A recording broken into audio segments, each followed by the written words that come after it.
Let's go to the greatest match of all time. Yay! This is a Ric Flair versus Shawn Michaels in a career-threatening match. Perfectly pitched. Yep. The emotion is fever pitch. It's wonderful. This is the perfect, the most perfect example of the mix in wrestling between the real and the fake. Yeah. So you have a genuine story that is presented through the medium of predetermined sport. And this is one of the, I was going to say like few, but I think it might be one of the only actually moving, emotional and poignant matches of all time. There's only been one Ric Flair. So there's only one person who has had that astonishing career. He is the greatest wrestler of the 20th century. And because that's the only thing that we have on video, he is the greatest wrestler of all time. He is only going to come to the end of this world's greatest career once. Yeah. And it happens that it's going to be this night. And this night he is going to have his last match. For most fans, Ric Flair has always been around. He is, he is older than most fans. He has been going for years. I think 36 years he's been wrestling. And it is the end of an era because for the first time for most people watching, Ric Flair will no longer be a part of wrestling. Yeah. And watching that video they put up before this where you've got his career, it's just magic. The closest thing I always think about this is Stanley Kubrick wanted to make the film AI, and he wanted to get one actor as a child and he wanted to film it through the guy's life so that he would age through it. And it would be this story told by this one person through their life. Well, he doesn't need to do that because Ric Flair has done it. And when you see Ric Flair back in the 70s, all the way through, he's been telling like a story. The story of Ric Flair started in 1974 on telly, and it's run every week since like a soap. And finally, it's coming to an end. And it's not coming to an end because it's been cancelled. It's coming to an end because the man himself is stopping. It's the most magical thing. What they do is they give Flair the greatest send-off in the history of wrestling. And for one night, everyone knows he can't not lose. Yeah. He has to lose. So it's a because goodbye. it is. Everyone knows that. Yeah. But everyone's still got it in the back of their head that maybe, just maybe, he can defy this and keep going because no one wants to see him go. Yeah. He's 59 at this point, Ric Flair. He's still going out there. He's doing well. He's not performing at the level that he's done for most of his career. Because he's 59. Because he's 59. Vince McMahon approaches him and says, I want you to retire. And Flair does not particularly want to retire. Right. But he says, what I want you to do is I want you to become the ambassador for the WWE. There's no point you keeping going out there at 60. No. McMahon had been on the skids with Hogan, Bret Hart, and a couple of other people who he'd previously wanted to be the ambassadors of the WWE. Right. So Flair is really one of the only big names that he sees will fit in that role. And so they come up with the idea, and I believe Stone Cold Steve Austin was involved in this idea, which is that he will keep going until he loses a match. So McMahon says, the next time you lose a match, your career's over. Right. This runs for about 5 months. And there are some genuine moments where you think, oh, is Flair going to retire here? So, okay, it could be here. And he wins it. And it keeps going like that. And it just builds and builds and builds and builds to WrestleMania. Yeah. Flair goes up against Shawn Michaels, who at this point is still Mr. WrestleMania. He performs better than anyone else on the big stage. Yeah. And Flair is a big inspiration. So as a child, Michaels has been a huge fan, and the two men are now friends. And they just build up a really simple sort of storyline along it that Michaels announces that Ric Flair is going into the Hall of Fame. And Flair says, I need to know that I'm not past it, that I'm not this, washed up old legend. I need to compete with the best, and the day I can't do that, then I won't continue. And so Shawn Michaels ends up saying, I've got so much respect for you that I'm not gonna do it by half measures. I will bring you the best Shawn Michaels, and I'll give you the showstopper and the icon. I don't have any control over it. When that day rolls around, something comes over me. You bet I am the showstopper, but I've never said it's something that I can control. I can't help it. It just happens. The show is gonna get stolen. Let's do it.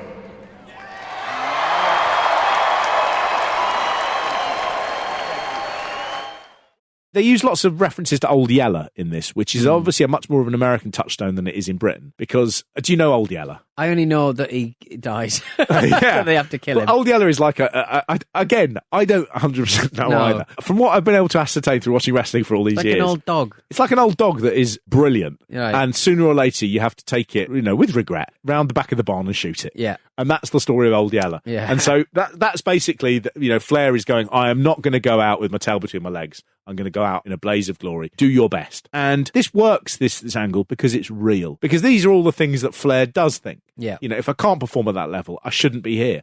And I've got to prove I can still go. And we knew he couldn't win. We knew he couldn't win. Because if he did win, you're just going to have to pad out for another year to get to a WrestleMania so that he can retire. Yeah. They've never done a retirement angle at WrestleMania up to this point. This is the very, very first time. And so it was just a massive deal. He comes down in that blue robe, different from his normal robes. Don't change your gimmick now, Rick. God, he comes out and he's already a little bit emotional. And out he comes in the thing, and his family are all sort of crying already. That robe is owned by the Smithsonian Museum of American History. And if you go online, it's not on display. They've obviously just stuck it in a back room. Yeah, they found better. We've got, like, the lunar module. This is all very nice and everything, but I mean, it's not even real sequins. It's just plastic. But they have got online, you can click onto the they scan holdings, them, they scan these beautiful, but it's high res. You can really zip in to see how it's made. Oh, lovely. Fabulous. Lovely.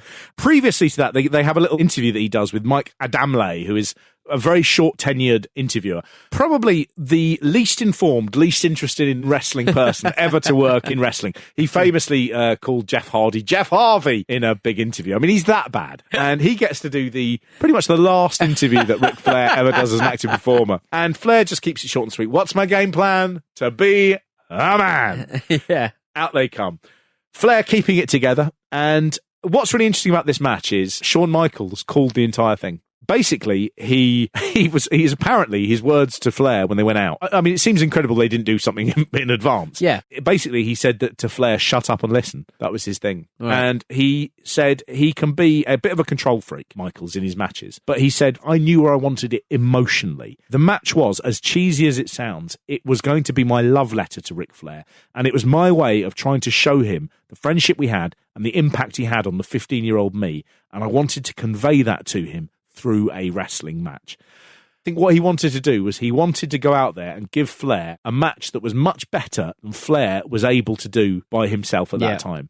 And so Flair later on says, at times Michaels is just wrestling himself, and it makes for a better match than I could have done. There's a point where Michaels does a moonsault, a sort of springboard moonsault out of the ring onto Flair, who's on the announcer's desk. And Flair gets out of the way, and Michaels lands with the nastiest bang onto the thing, just it ribs and everything. Yeah. And you suddenly realise that Flair doesn't really need to be there. Michaels is just doing it all. He's beating himself up, and this match, is it the most emotional match of all time? Yes. Is it a great match? Yes. But is it a state-of-the-art, brilliantly executed wrestling match? Yes, because I don't care what anyone says, Pete. I love this match so much.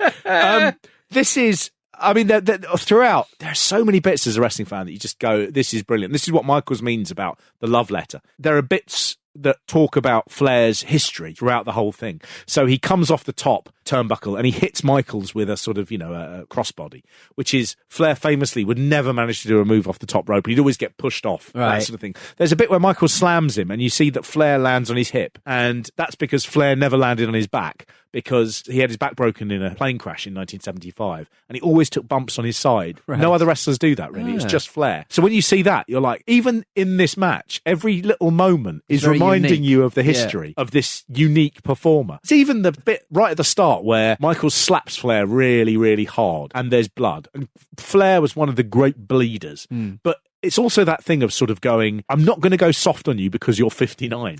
I'm going to slap the taste out of your mouth. And Michaels then sort of goes, you can leave.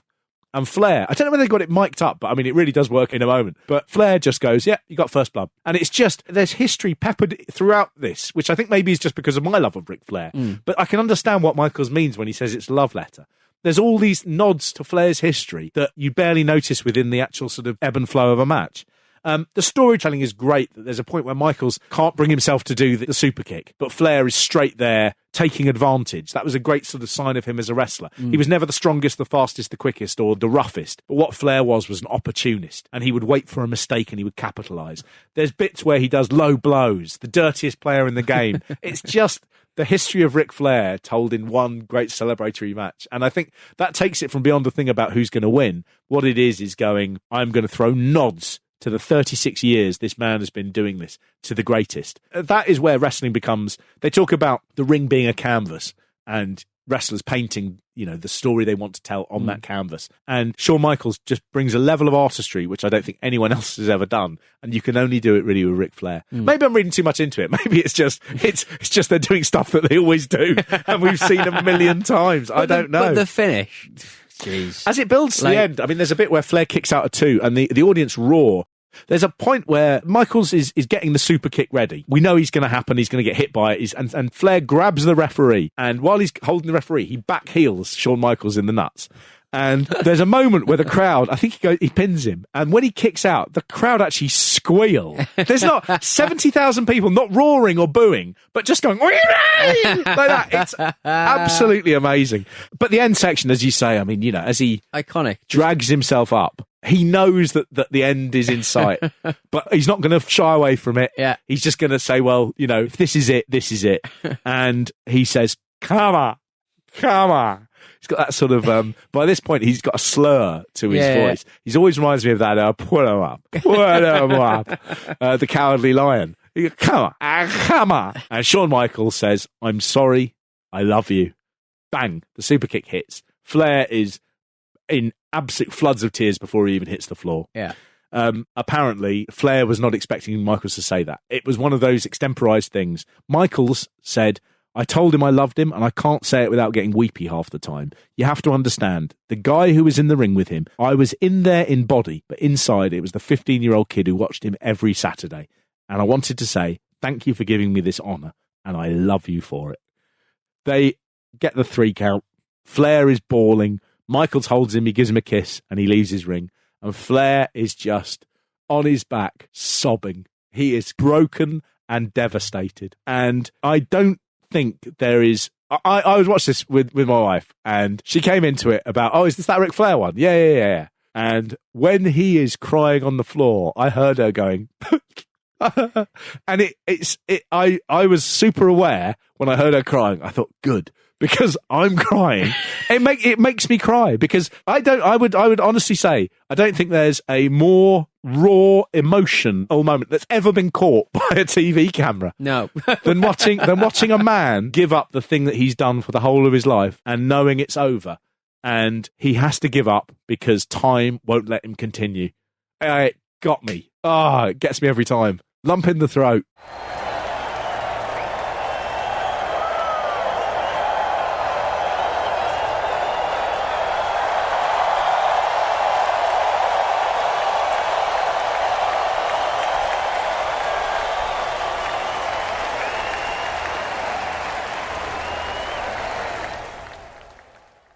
Michaels gets him a present at the end of it. He gets them each a Rolex. That's the sort of thing that you do when you sort of get like 2 things. That's because you want one as well.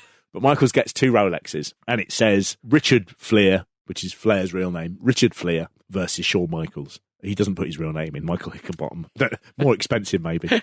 And he gives Flair the Rolex that has engraved on it underneath that, to be the man. And Michaels has the one that underneath it says, you've got to beat the man. Mark. Good, isn't it? Yeah. Honestly, I will put my hand on my heart. There is no better WrestleMania match than Ric Flair versus Shawn Michaels. You'd be hard-pressed to find a better wrestling match, full stop. It is magic on levels which most matches are not able to even imagine being on. It's just the best. I would bet very few people in their life ever feel as fulfilled and honored as I do right now about all this. They get through that, okay? I'm embarrassed, I'm sorry. I don't want to go.